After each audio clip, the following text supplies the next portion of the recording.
Hi, Christine here with another cute, quick, and simple card I made using my Cricut as well as my Copic markers.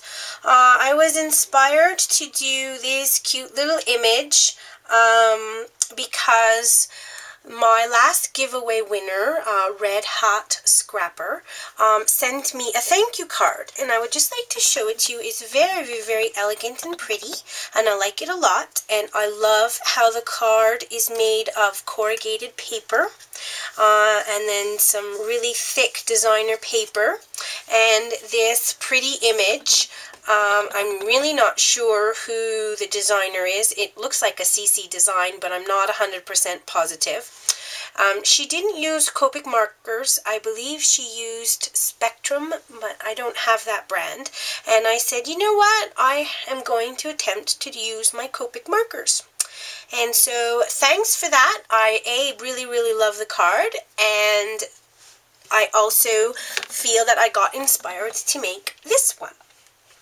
So I'll quickly show you what I've done to get this really cute little Swiss Pixie.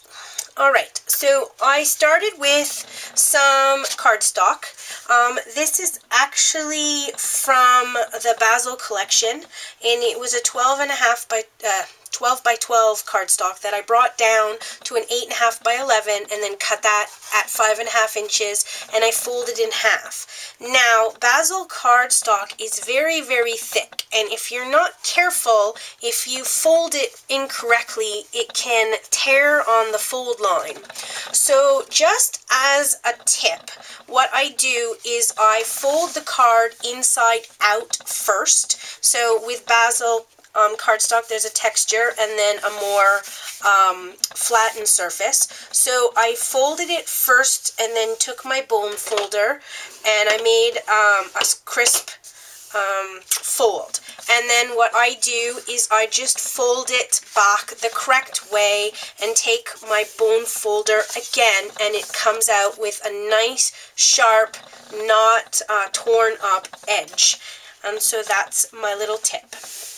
From there, I took some, this actually is Cherry Cobbler from Stampin' Up. It's a nice thick cardstock also. I just cut it down 4 inches by 5.25, and I'm going to take my ATG gun and add some adhesive and put that straight against the cardstock. Okay, and what I like about this is that the Basil cardstock underneath has a texture and this doesn't. From there, I took some more cardstock. This brand is actually Recollections, and it is very, very pretty. It's like a mocha color. And I cut it 1/4 inch shorter, and it's 3 3.75 by 5.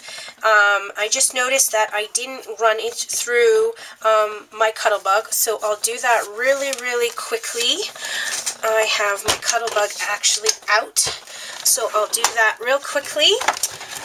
And I am using, hopefully I'm in the card frame. If I'm not, I am just using a Darris wood grain embossing folder, and I want the big notches, so I'm just adding the paper right in the bottom corner.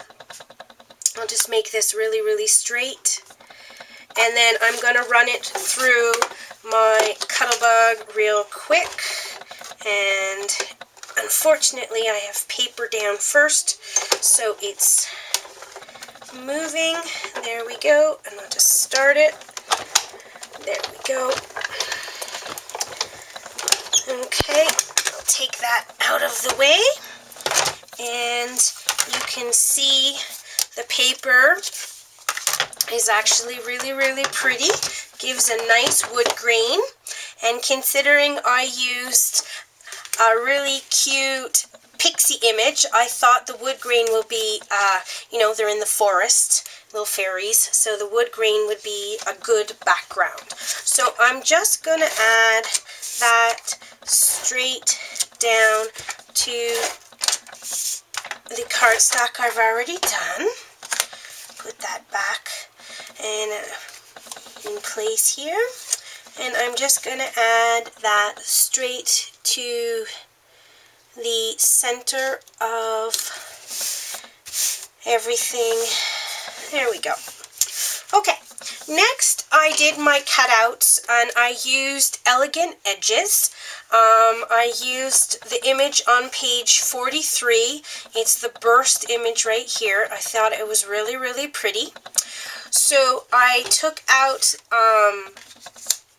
this image, I cut it out at 3 1/4 with the texture facing up in the same direction, which in this case will be this way.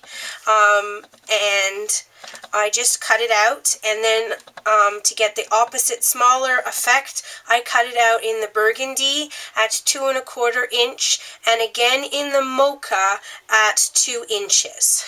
So it's just a very simple shape. And I'm going to adhere that down as well. And I'm putting this one in the bottom right corner, giving myself a little bit of space so you can see the texture of the embossing underneath it. And then I'm going to just adhere these two pieces together really quickly. And just like so.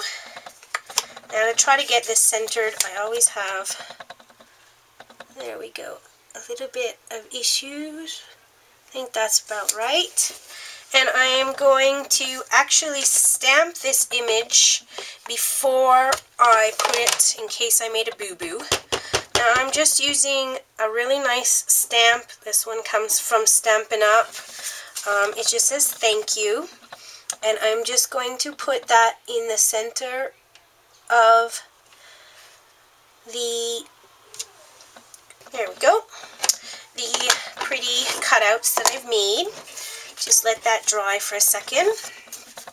Alright, I am going to add more adhesive, and I am going to add that in the top left-hand corner. And